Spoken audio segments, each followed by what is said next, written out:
Freddie says it was the world's most flattering scoreline at Arsenal. How you're doing? Welcome back to our Mackems Walk. We've got Jamie and Sean fresh back from the Emirates to give their view on that 3-0 scoreline. Hope you're all well. Coming up this week, we're also talking about Valentine's Day. Who's the first Sunderland player you ever fell in love with? The A to Z carries on to letter O, and we're also getting these guys to grade the transfer window for the Black Cats. Right, let's jump straight into it, shall we then? Jamie, world's most flattering scoreline is the headline then. Is that accurate? I think you could say that, yes. I think even Arsenal fans have admitted it probably wasn't a 3-0 scoreline. I've saw some stats where we were high, we had more ball possession over the 90 minutes, we made more passes. Not that suggests you should win the game by any stretch of the imagination, but to go to the Emirates and come away with a 3-0 defeat after the way we played was a little bit harsh, but it just shows the level of the opposition. They can do that to anybody. Yeah. Sean, your view on it? It's not one we're going to lose sleep on, is it? It's on to Liverpool now and forget about it. Yeah, we played well, and obviously, like Jamie said, like it's their quality. Like if you make a tiny mistake, they can capitalize on it. Like the first one, we lost the ball from Alderete, and then obviously unbelievable strike, and then a second, same thing really. We'd lost the ball, and then Yarez scored, and then obviously the third one was a counter attack. So it was just. It definitely wasn't a 3-0 game, and we actually had more possession. So yeah, technically we won that. Sorry, my finger slipped then. This was a tweet that I think summarised quite a lot. It doesn't define our season. We were beaten by the better team. Hopefully, just bounce back midweek against Liverpool on Wednesday. We're still unbeaten at home, Jamie. Yeah, of course they've just lost against City this evening as we record this. So. Yeah, it's all about Liverpool now. Yeah, I mean, at the Stadium of Light, we've shown that we don't need to fear anybody. It's not a Liverpool of previous years where they expect to come and dominate and kind of run all over the top of us. I don't think that'll happen. I'm not saying we will come out undefeated, but we've got as good a chance as they have of taking one or at least one or not 3 points. But yeah, there's no fear there anymore. We've proved we can mix it with the big boys, and I wouldn't be surprised if we continued the run. Yeah. I tried to do one episode this week, Sean, without any negatives. It is one slight one. Regis Lee, he's back again, says, stop playing Hero Mundle. It's the same thing every week. The overall approach was really good today, especially the first half, but they made 2 attacking subs on the hour whilst they were leading, and we brought on Mundle, and then the rest was too late. We need to sort this away form out going forward. Got a bit of been his bonnet this one against Mundle, hasn't he, this particular poster? But yeah. Is he right this week about Mundle? I mean, not about, like, I didn't think Mundle done that bad when he came on, to be honest. But yeah, I don't know about Hume. Like, I don't understand why people is so, like, he's had a bad game against West Ham. He's playing out of position, but he's been doing well there. Like, he done well against Burnley, against Liverpool there. It's just it's a scapegoat really. Like, one player is always just going to get targeted, even if he doesn't have if he doesn't score or anything like that. But yeah, I don't understand why Mundle's getting there all day. Like, he's not up to Premier League standard, I don't think. But he just came back from a long-term injury. When we've seen how good he was in the Championship, and I was annoyed to not see Angulo earlier, but it's not the end of the world. Yeah. 14 away games now, Jamie. You've won 3, drawn 4, lost 7. Is that worrying at all? The worry is the lack of goals. We've scored 6 goals away from home. I think there's only Wolves who've scored 5 who are in single digits. I think the next after that's like 12 or 13. It's obvious if you don't score goals and you can't sit back and defend for 90 minutes every time you go on the road. But I think Regis isn't silly. He'll know that, and I think we all know that our next kind of improvement moving forward is that end of the pitch. we improve in wide areas. Hopefully, Nilsson and Gulo will be one of them. I think going back to Mundle, we all know Mundle, the Championship player. Yeah, he's been given an opportunity. But if we were out shopping in the market now for a winger and Mundle became available, I don't think we'd go and buy Romain Mundle. I think he might be part of the next batch that potentially might move on in the summer. But that's the way football is. We've seen plenty of times this summer and in the January window where there's no room for sentiment. If they're not going to play and not going to benefit the team when they come on the pitch, then we will move past them. What does he do differently against Bournemouth then? Sean, sorry, the next away game at the end of this month? I mean, for a player like did against Arsenal, obviously I know we didn't score, but I think there's a lot of positives against Arsenal. Like we had a few chances. I've already mentioned like more possession. And Bournemouth don't have like the same quality as Arsenal do to capitalise on us. Obviously, it's still going to be tough because going away, especially against Bournemouth, who are good at home as well. But I think if we do play like that and not against, like I know it's easier, it's said and done, but if we play like we did against Arsenal, then instead of like we did at West Ham, we also might have Xhaka back as well. So could be a different game, but yeah, it's too early to call. Okay.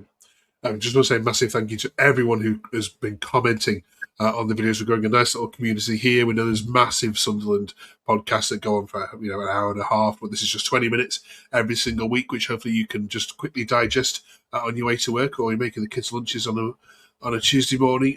Billin says, I know I'm biased, but I think we're generally one of the most exciting teams to watch in the Premier League. Busterish says 09 when we come on to our A to Z later. And Richard Waite says, we were talking last week about our worst managers, David Moyes, as to win our worst ever manager award. Jamie, is that sit right with you? I didn't make last week's, but I did watch it back, and I agree with Phil Parkinson as the worst. Yeah. As far as most exciting team in the league to watch, I can't imagine that we get many votes. Let's not get carried away too much. We're not a kind of a bums on seats sort of team. If you're not a Sunderland fan, I think everyone likes an underdog, don't they? I suppose that gets you a few fans, but yeah, give us 1 or 2 more seasons yet to get that one. Okay. All right then. We'll talk about Oxford, shall we, a little bit as well, because of course once we've got the midweek game against Liverpool out of the way with this FA Cup game, Sean, they are the masters of the low block in the Championship under Matt Bloomfield. They've just held Coventry to a 0-0. They don't concede many, so this is likely going to be a test of defence against your attack. How impressed have you been watching your team against teams that set up this way so far this season? Well, that's a thing. Obviously, it's away from home again, so yeah. Obviously, it won't be our strongest side as well. I'd suspect anyway. Like, I might see Tar B if he's fit, the new signing. But yeah, if we do play a low block, then yeah, obviously it's not going to be the most exciting game, definitely. That's for sure. Jamie, you see no problems getting past Oxford? I think it will be a great kind of challenge to go and play against a low block and have that chance to go and attack teams and be the one that dominates the game and is expected to go and score goals. And like you say, Tabi and maybe Nilsson will get a good run against them and get themselves better in the team. And yeah, you just got to score one, haven't you? You score one, they've got to come out. So with it being a cup game. Yeah. Okay, we'll review that, of course, next week. It's also Valentine's weekend, of course, so we're also asking the question, who for you is the first ever Sunderland player which you fell in love with as a young fan? I'll get these guys thinking about that in a second. But since we last spoke to you, the transfer window has slammed shut. So, Jamie, overall, how do you grade it from 1 to 10? Decent? Yeah, I would probably say 7. We've moved on a lot of players that needed moving on.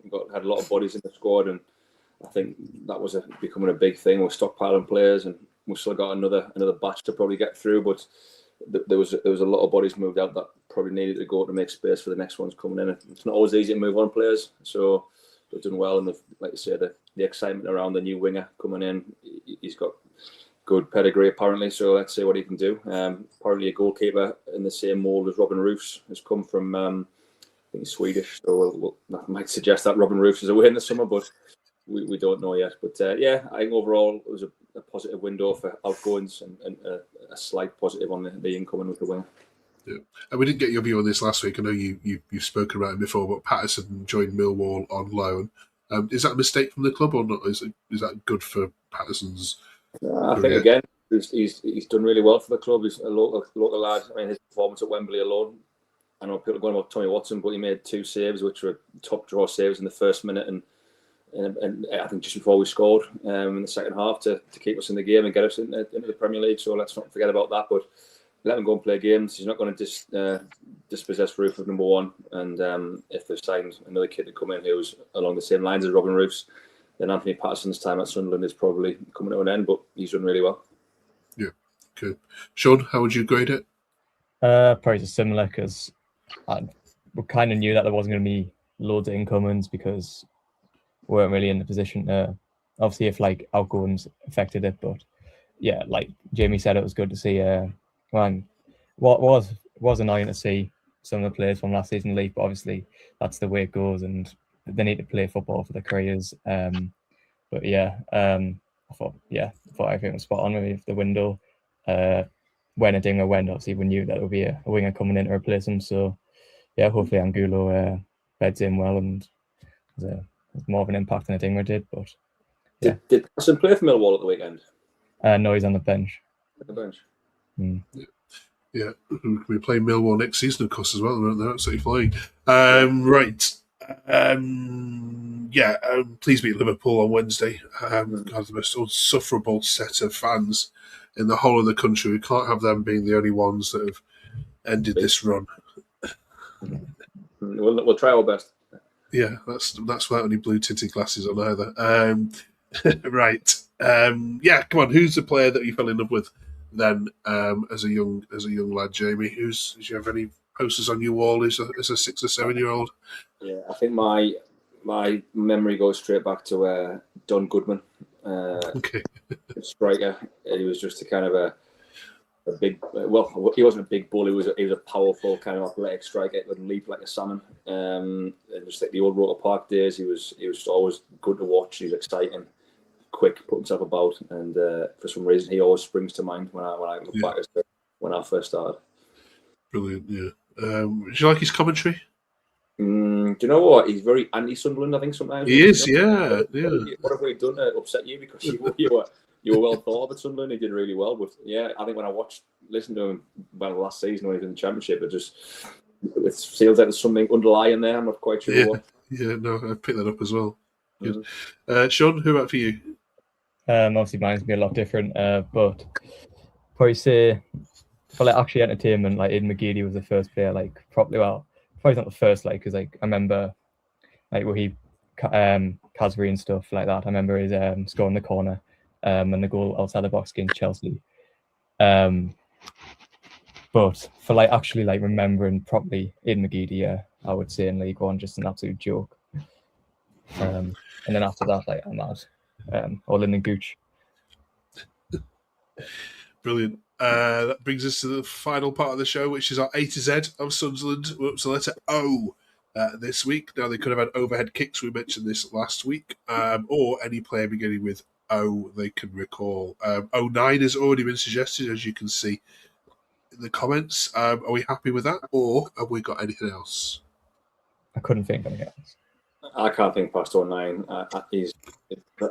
The journey he's had with us and what he's gone through and where he is now is kind of you can't look past 09. He's a right character, isn't he? Say that again.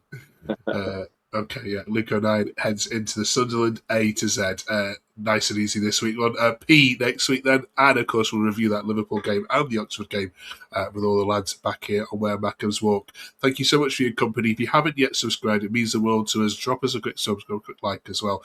Drop us a comment as to the first Sunderland player you fell in love with as well. And yes, fingers crossed for a Sunderland double this week. Beating Liverpool, sending them back down to Merseyside, crying would be great, and progressing to the 5th round as well. Catch you next week when hopefully both of those two things have happened. Thanks for joining us.